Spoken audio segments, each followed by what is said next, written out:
Hey everyone, and welcome back to my channel, Green Glow Gourmet. I'm your host, Roxanne, and tonight we're going to be making a simple banana oat muffin. So I've made zucchini muffins before that turned out really well, and I'm going to try the banana muffins. I'm going to do it a little bit differently than what the recipe calls for, so we'll see how this turns out. So I had some leftover zucchini from the zucchini muffins that I made, and rather than let them go bad, I'm going to throw in whatever I have left over. You don't always have to follow a recipe to the T. You can play with it and make it your own, which is what I'm going to do. And if it turns out great, and if it doesn't, then we know we won't do it that way again.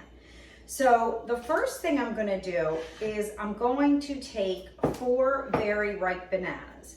And you can see that these are very ripe. They have the brown in them. They're a little soft. You always want them to be ripe. You at least want them to have some brown speckles on them, because the riper they are, the sweeter they are. And I'm going to take my banana peels and I'm actually going to compost them. I'm going to put them in the composter. So with the bananas, if they're sweet, you don't really have to add any kind of sweetener. The banana will be sweet enough. And for someone like me who loves sweet, if it's sweet enough for me, I guarantee it's going to be sweet enough for you too. So we're going to give it a try. Like I said, I'm going to take the bananas and I'm going to put them in. I'm using 4. I'm just going to mash them with a fork. This recipe was originally, when I found it online, it was for a banana oat cookie, which I'm not going to do a cookie. I want to do a muffin. It's easy. They're usually bigger, so you can eat one, versus if you have a cookie and they're kind of small, you may be tempted to eat more, which even with the muffin, you could be tempted to eat more than one, to be honest with you. Then I'm going to take my leftover zucchini, which I probably have only about a half a cup, and I'm just going to pour that in because I cannot stand to waste food. Food is not cheap and you don't want to waste it. The zucchini, like I've said before, is a very neutral flavor, so you won't even taste the zucchini in here. And then I'm going to take oats, which I just buy the rolled oats, and you can buy it in bulk and it's cheaper. So this is one big package of oats. And what I'm going to do is, sometimes you can grind it and make oat flour, and other times you can just use the whole oat to give it more texture in the recipe, which is what I'm going to do with this. So I am going to use, it says to use 2.5 cups. Which, ooh, okay, well that might have been 2 right there. Sometimes that happens too. More flies out of the bag than you planned on. Oh my goodness. Well, we could be having a really good video with bloopers tonight if I make a big enough mess, which I hope I don't do. Can you imagine if the oats fell all over the floor? That video would probably go viral. So, we are mixing the oats in. So that was about 2 cups of oats. And I'm mixing it in with the bananas and the zucchini. And then I'm going to take some ground cinnamon and I'm going to pour that in here as well.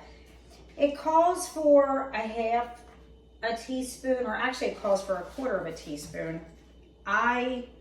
When it comes to spices, and I like the spices, I really don't measure. I just sprinkle on and I eye it.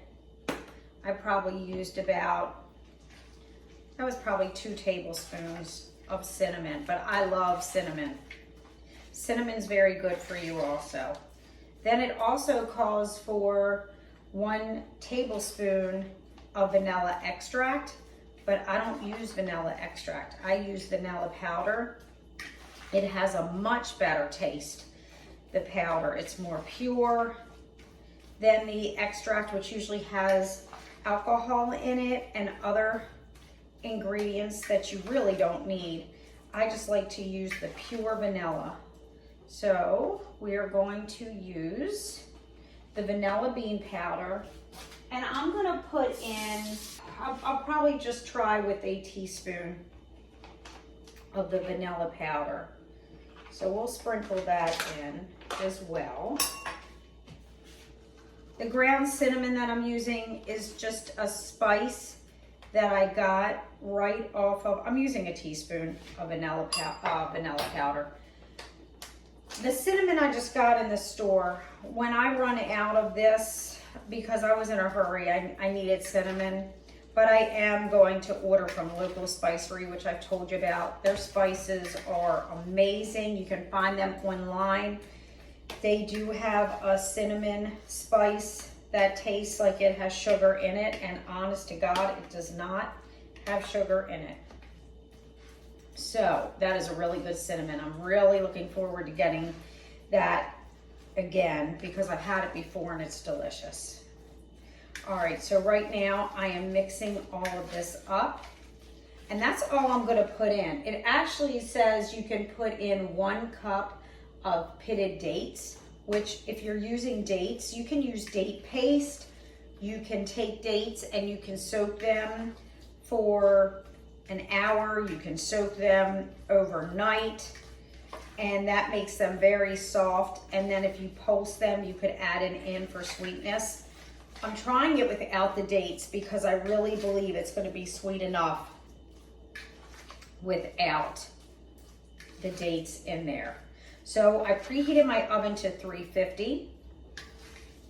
And then what I'm going to do is I'm going to bake it for 30 minutes. And then I'm going to take a toothpick, stick it in, make sure it comes out dry.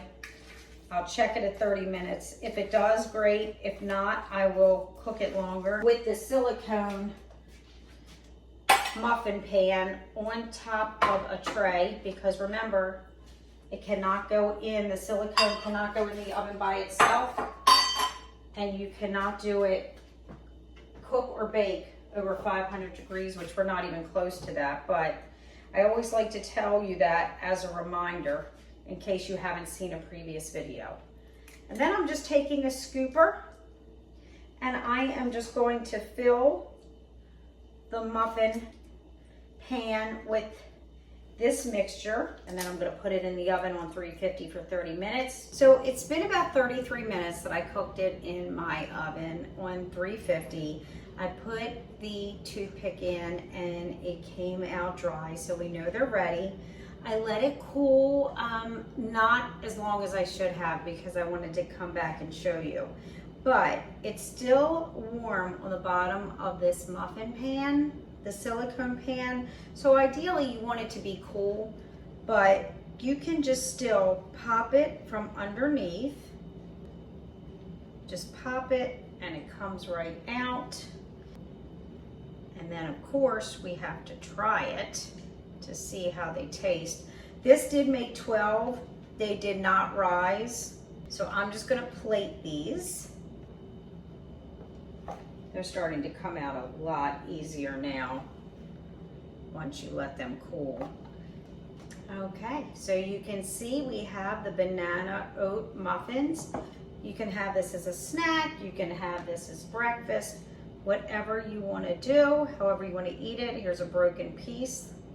So let's try it. Remember, I did not use any sugar. I did not use any dates. I'm just using the banana as the sweetener. Very good. They're sweet enough.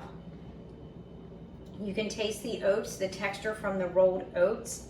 If you don't like that texture, you can put some in a blender and grind it and make it an oat flour, or you can pulse it and make some of it into a whole oat and some of it ground up. But this is very delicious. Please try this. Let me know what you think. Let me know if you do anything differently. Please like, share, and subscribe to my channel. If you have any comments, please put them below. I do answer all of your questions. I come to you every week with a new recipe. My website is www.greenglowcoaching.com. If you want to learn more about adding more plants, fruits, and vegetables into your diet, and here's to a healthier you. I'll see you next week.